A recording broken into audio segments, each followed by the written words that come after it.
This video is a walkthrough of the value returning pizza price program. You should have already spent some time familiarizing yourself with the program and done your best attempt at it.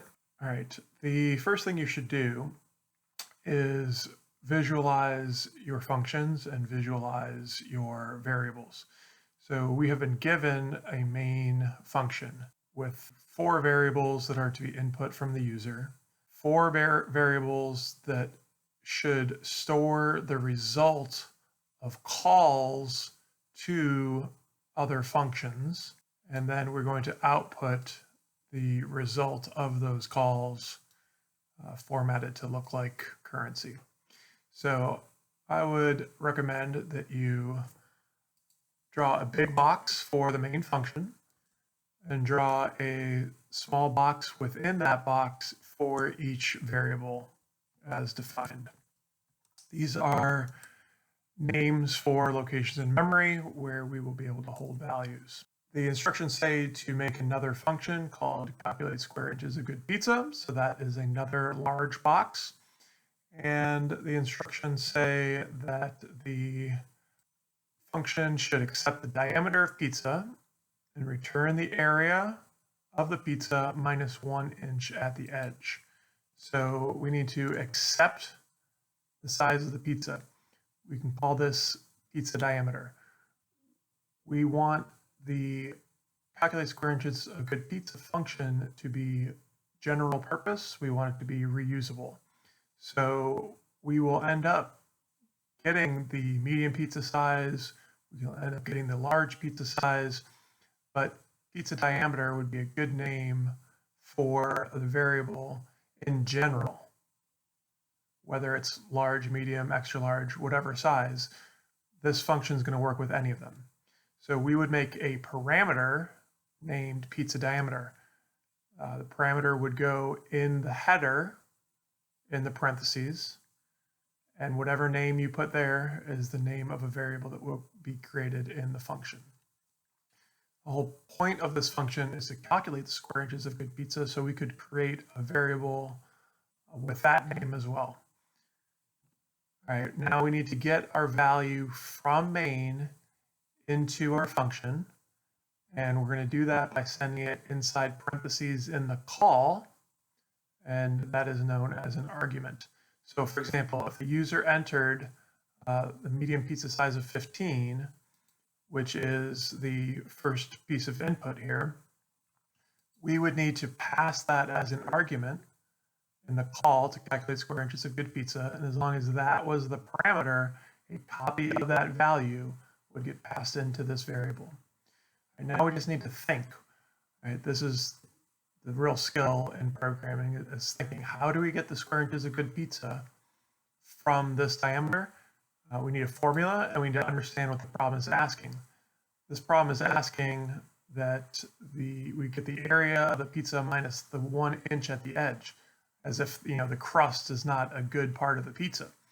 So you have to think about the calculation for getting the area of the circle, pi times radius squared. But in this case, the radius is not going to be just the diameter divided by 2. We need to subtract inch on each side of the pizza. So the square inches good pizza is going to be assigned math.pi, library function, times pizza diameter minus 2 divided by 2 to get the radius, raised to the power of 2, right, the exponent. So this was just thinking. And you might need to look up some stuff. You might need to remember order of operations to make sure it's all being calculated correctly. And you can double check this with the calculator or with a spreadsheet or something. But you're going to get approximately 132. You'll have a fractional part of that, but it's approximately 132. Now we want to get this value back into main to be able to do other things with it. So we need to use the keyword return.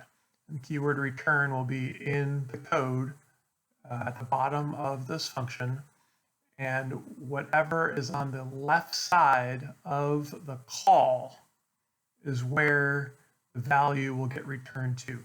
So the call from up here, where we said calculate square inches of good pizza, we passed in medium pizza size, that call should have been on the right-hand side of an assignment operator. What was on the left-hand side of that assignment operator is where this value will go. So in this case, we want that to go to the medium area of good pizza. Right? And the objective of this program was to figure out the cost per square inch of the good pizza. So we need another function that accepts the area of the good pizza and the pizza cost in that order, just because that's how the test is set up, and returns the cost per square inch. So we're going to make another function, right? It's another big box to visualize. We know we need the area and the cost. Again, general purpose words here, because we could be calculating the cost per square inch of anything, right? Not just pizzas, and not just medium pizzas or large pizzas. It could be anything, right? If we have an area and we have a cost, we can figure out the cost per square inch, right?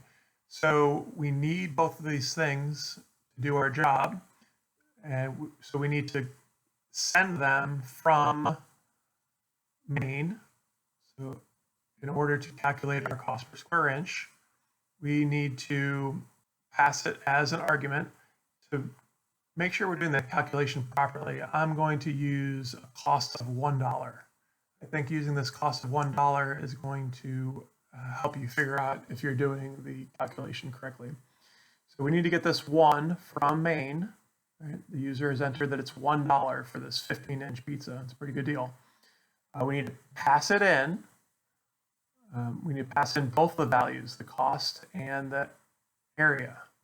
All right, so we're going to put both those things in parentheses in the call, and that's going to be on the right-hand side of an assignment operation. And where do we want to save this to? We want to save it to the medium cost per square inch. So here, the medium cost per square inch, the right-hand side of this line of code would be the call to calculate cost per square inch, where we're passing the area and the cost. All right, so the 132 would get passed in for the area, and $1 would get passed in for the cost. All right, now think about this. Would the cost per square inch be 132 divided by 1? Right, would it be $132 per square inch? No, right, it would be 1 divided by 132. Right, so the cost per square inch is going to be the cost divided by the area. Right, that's just logical thinking and basic math. All right, so the answer is going to be approximately 0.0075 in this ridiculous example. All right, now we need to get this cost back into main so that we can print it or use it in another calculation, or maybe use it in a comparison to figure out which is the better deal, the medium pizza or the large pizza. Right, main is like your program, right? This is what specifically you want to do in this case. Your functions should be general purpose. You might want to use them in many different ways. That's why it's good to do input and output in main and just do processing in a function, because then you can reuse it in different ways. So we need to get this back out. So we are going to return it again with the keyword return. And then after the keyword return goes the variable name of what you want to return. And whatever's on the left-hand side of the assignment operation is where it goes. You could also just return the result of the calculation itself without creating this intermediate variable. But just to exemplify what's going on here very clearly, I went ahead and made another variable, and I would return that variable. Now, the good thing about making these two generic functions is that we can reuse these exact same functions for the large pizza. We get user input for the large pizza size and the large pizza cost. And then we can call these exact same two functions. And this time the pizza diameter will be large, and we'll calculate the square inches of good pizza for the large, return it to the area, large area of good pizza. And then we can calculate cost per square inch, same exact function, passing in two new arguments, right? Receiving them in the same two parameters, doing the same calculation, and returning it to the large area of good pizza, or large cost per square inch, I'm sorry. All right, so hopefully that helps. Let me know if you have any problems.